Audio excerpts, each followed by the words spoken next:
밤 10시 반 정도인데요.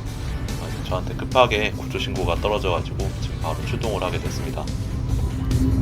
저는 오늘 휴일이라 가지고 일단 공원에는 쉬고 있는데 조류구협회에서 새 구조 신고가 들어오게 되면은 일단은 제주도는 그 지역에서 가장 가까운 사람한테 먼저 연락을 해가지고 구조 신호를 받게 되는데요.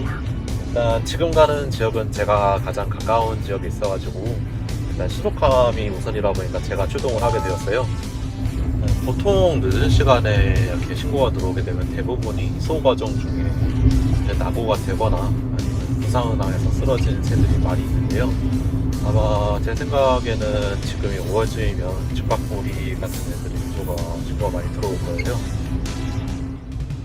보통 제주도는 웬만하면 1시간 이내로 도착이 가능해서 구조하는 사람이 한 명이라도 수락을 하게 되면은 웬만한 곳은 1시간 이내로 도착해서 구조를 하게 되고요. 다른 지역보다는 좀 더 신속하게 구조 활동을 할 수가 있습니다. 같은 얘는 왜 털럭털럭 뛰어다녀? 네, 이게 원래는 주변에 어미새가 있을 수 있어가지고 원래 어미 따라서 가야 되는데 얘가 아마 길 잃어버린 것 같아요. 사실은 밖에서 있으면 가만히 기다려주면 어미새가 와서 데려가거든요. 근데 왜 저리가 있지 그러면? 비행을 잘못했을 거예요, 이거는. 근데 바깥에 내놨어요. 내놨더니 기우니까 지가 왜너 어쩌다 엄마 잊어버렸냐? 진짜 불쌍해라. 그러니까 이게 원래는 숲이었으면 그냥 가만히 두면 되는데 이게 도심지라 보니까. 그러니까요. 근데 여기도 차가 양쪽으로 왔다 갔다 하는 주차장이 가운데를 한 20분 사람 와가지고 막 계속 이거저거 하고 있는데 혹시 갔겠죠? 얘네. 근데 소리가 안 나더라고요. 어디서 소리 나지? 해가지고 한참 찾아.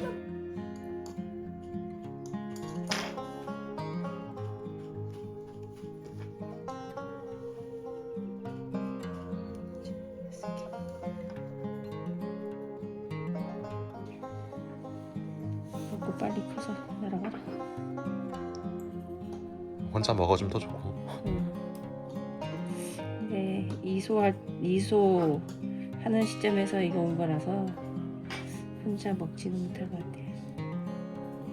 애미한테 전혀 그 교육을 안 받은 상태라서.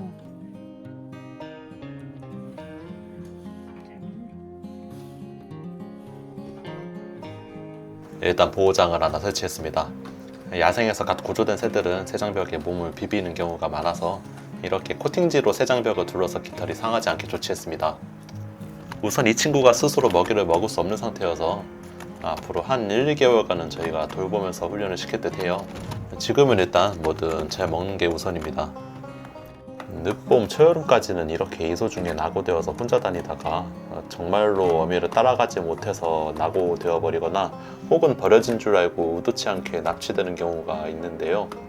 이번 구조 상황처럼 한밤중 도심 도로 한가운데 같은 위험한 상황이 아니라면 대부분 어미가 데려가니 되도록이면 어미가 데려갈 수 있게 가만히 두시는 게 제일 좋습니다. 다행히 이 친구 건강 상태는 매우 좋아서 몇 주간 잘 돌보고 스스로 먹고 날 수 있으면 방생이 가능할 것 같아요.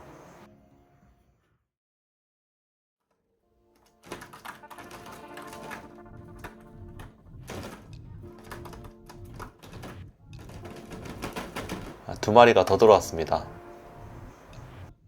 다른 지역에서 구조된 바다직박구리 2마리를 더 인계받았는데요. 이곳에서 일단 계속 돌보기로 해서 앞으로 구조되는 개체들은 모두 여기서 돌보기로 했어요. 얘네들은 모두 다른 곳에서 태어난 배다른 애들이에요. 이소 과정 중에 낙오돼서 구조된 애들인지라 아주 어린 새처럼 사람이 주는 먹이를 그대로 받아 먹지는 않아서 며칠 동안은 이렇게 먹이를 직접 부리를 열어서 먹여줘야 해요. 배고프면 먹겠지라는 생각으로 뒀다가는 모두 굶어 죽습니다. 이런 식으로 부리를 열고 먹이를 주고요. 밀웜은 영양균형이 좋지 않아서 비타민제를 묻혀서 줘야 해요. 너무 어리거나 병약한 친구들은 밀웜을 조금 늦게서 주기도 합니다. 바다직박구리는 직박구리와는 다르게 육식성 위주라 과일은 잘 먹지 않아서 곤충류 위주로 먹이를 급여합니다. 이렇게 중간중간에 주사기로 물을 먹이기도 하는데요. 작은 새들은 물을 그냥 넣었다간 기도에 물이 들어갈 수 있기 때문에 부리 끝부분에 물방울을 맺혀서 천천히 들어가게 유도합니다. 그러면 스스로 삼키거나 혹은 물이 안 고프면 뱉어냅니다. 어린 새들은 성장 때문에 대사가 빨라서 먹이를 자주 줘야 하는데요. 이 정도 어린 새들은 30분 내외로 한 번씩 먹이를 줍니다. 받아 먹거나 스스로 먹을 때까지는 계속 먹여줘야 해요. 이 정도면 충분히 먹인 것 같습니다.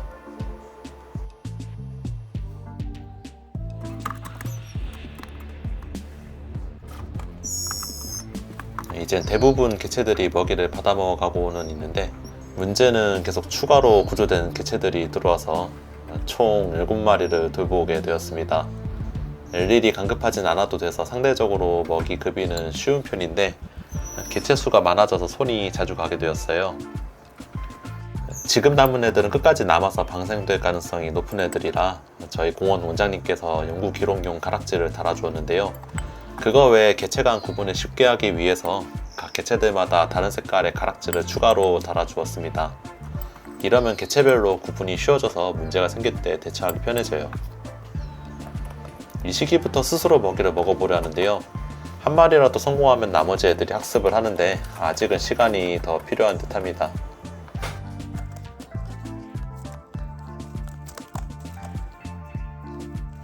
햇빛은 너무 못 쬐어준 것 같았는데 이 친구들이 햇살을 그렇게 좋아한다는 걸 간과했었어요. 보통 다른 동물도 마찬가지로 일광을 쬐는 건 체온 유지, 비타민 합성 등 여러 가지 효과를 가져오는데요. 그게 또 과하면 새들이 태진으로 쓰러지는 경우도 있어서 보통은 반그늘을 만들어주거나 아니면 단시간만 쬐어주곤 했었는데, 이 친구들은 햇빛이 고팠는지 계속 햇살 아래에서만 있습니다. 일단 내일부터 저는 이틀간 휴일인데 이젠 애들도 건강하게 잘 컸고 먹이도 작업을 잘 하는 터라 아마 제가 다시 출근할 때쯤이면은 모두 방생이 다 돼서 제 살 길 찾으러 떠날 것 같아요. 그래서 아마 이 친구들 보는 건 오늘이 마지막일 거라 생각합니다.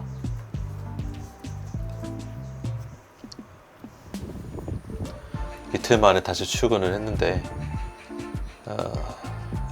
분명히 어제 다 날려보냈다라고 전달받았는데 7마리 모두 공원 사무실 근처에 자리를 잡아버렸어요. 아직은 주변에서 먹이를 잡는 게 익숙치 않아서인지 계속 사무실 주변으로 맴돌고 있는데요. 그래서 그런지 사육사 선생님께서 사무실 문 쪽으로 일단 이 친구들 먹이를 구비해 두고는 있습니다.